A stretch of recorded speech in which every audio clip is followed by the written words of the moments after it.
Abdurrahman from Too Old to Start with Waist In Wednesday. It's Wednesday the 19th of June 2025. That was the Waist In. And I'm a bit depressed. Yeah, I'm a bit depressed. So I've lost 7 pounds in 7 days. I'm clearly leaner. People are saying, mashallah, you're losing weight. I'm feeling it. My clothes feel different. I'm clearly lower. I've lost weight on the sort of upper ab portion. Butt must be getting smaller. Legs possibly a bit leaner because trousers are fitting better. I'm walking better. I've got nice posture. As I said, I've got a few compliments from people who haven't seen me in a while, and they're saying, "Oh, you're looking good." So something is working, right? And I've got a lot of energy, and my performance is up, and it's all good. And then I weigh myself today, and it's minus 0.7 centimeters. That's it. That's the drop. So I weighed in at 100.8 centimeters, which isn't great, is it? And that sucks because I'm winning on all other areas, but this is why they call it stubborn belly fat, I guess. Stubborn fat, visceral fat. It doesn't shift as fast. I guess it's coming off in other places. Maybe it's coming off of the moves, the chest, the arms, whatever. I'm losing weight, and so it's coming from somewhere, right? It's coming from somewhere. But I'm literally just above this 55% metabolic shift line, and that's as it says, metabolic shift. It's meant to be where things start like really cooking and really moving. But I thought I'd drop below it, honestly, but I didn't. So as you all know, or I hope some of you know, I'm aiming for this 50% level. There are all sorts of studies, I can't remember any of them right now, it's late at night, but all sorts of studies saying that if you have a waist that is 50% of your height, you're out of all sorts of health risks and things, and it's a better measure than BMI. So that's what I'm gunning for. But I'm just above 55%, and I hoped I was going to be just under it. It doesn't really matter, and it's not going to stop me doing what I'm doing. I'm in this for the long haul. I'm really aiming for that 50% line, and then I'm actually aiming for a bit better than that. There's a thing called the Adonis line. You can be like a Greek statue, get me? Adonis line, which is 44.7%. Where apparently that's the sort of golden ratio, for aesthetics and whatever. And it's a little bit of fun for me to try and aim for that because it's not that far away from 50%. But I thought I'd be better. So this is one of those things when you're doing a diet or when you're on a sort of a fat loss journey that can kind of knock you off. You're expecting better, you get a little result in like this, which isn't as you're hoping, and you basically throw in the towel. And a common thing for me to do in the past would be to go and get some ice cream because I'm an emotional eater, and then sabotage myself. So I'm not going to do that this time, inshallah. And I'm going to stick to my guns and follow this sugar fasting / sugar dieting approach. I'm feeling really good. My energy is up. This is the easiest diet and the easiest way of losing weight I've ever done.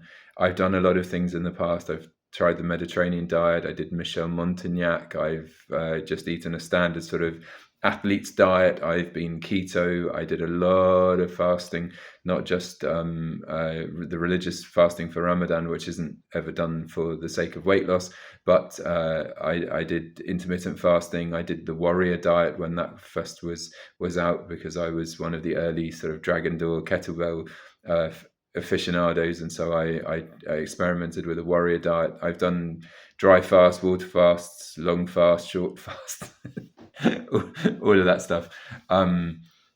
Keto I had great results on in terms of losing body fat, and I was really lean and ripped. Paleo I also did well on, but they're all hard and they're all difficult to comply with. And one of the things I've noticed with sugar fasting and sort of sugar diet and high carb low fat is that it's just very easy to comply. As I was saying in one of my other videos, I think it's down to calorie deficit. It's always calorie deficits. Yes, you can spike your metabolism a little bit, but if you've got weight to lose, you've got to be burning more than you're putting in. And I'm very satiated with sugar, which I never knew before. So it seems when you cut out the fats and you're focused on sugar, satiation levels, at least for me, are very good. So uh, yeah, a little bit, as I said, mildly depressed. I'm not really a depressive guy, and all the sugar pulsing through me means I'm not depressed. Um, uh, Maybe that's the sugar. Um, but yeah, it's a little frustrating, and this is what you just have to keep pushing through. I mean, if I carry on sugar fasting, I'll have a few days because I'm with family. I'll have a few days where I just have regular evening meals. I'll try and keep them high carb, low fat. I think tomorrow evening we're going to be having some prawns and rice, which sounds like a pretty good high carb, low fat meal. I'm going to stick heavily to fruit and do everything I can not to sabotage myself on this. And I imagine the next Wednesday, the next waste in Wednesday, I might have broken that 50% threshold. There's a lot of, unfortunately, I've got too much fat to lose, right? I'm in the overweight category, so I've got quite a lot to do. And if I look at the BMI chart, that's also pretty depressing because I'm very far away from being the right weight on BMI. I don't know. I don't know. It's interesting, isn't it? Can I be the weight that I was back when I was at school? Is that what I'm looking for? Am I trying to gun all the way back to being a, sort of 16, 17-year-old rugby player? And what was I then? I was like 12 and a half stone, desperately trying to be 13 stone, eating mum out of house and home to get there because fast metabolism, everything's great when you're that age. But now I'm 46. It's not quite the same story, is it? So what am I targeting? Well, I know that I'm targeting to get to this 50% and underline just because I care about my health. I'm a father. I want to be around for my kids. I like training and exercising, and I also want the healthy heart, which is why I'm doing all of the Zone 2 training. So I didn't get there today. Inshallah, I'll be getting there soon. My little bit of advice to people who are doing this: stick to sugar fasting. It really works. And if you're wobbling or you have a moment like me where you have some doubts, then you know what? Have a high carb, low fat meal the next day. Have some starch. Have some protein, and then get back on the horse. If you're nervous, just if you're really bothered, then string a few days together like that. The scale is still going to be kind of neutral, or you might lose a little bit of weight.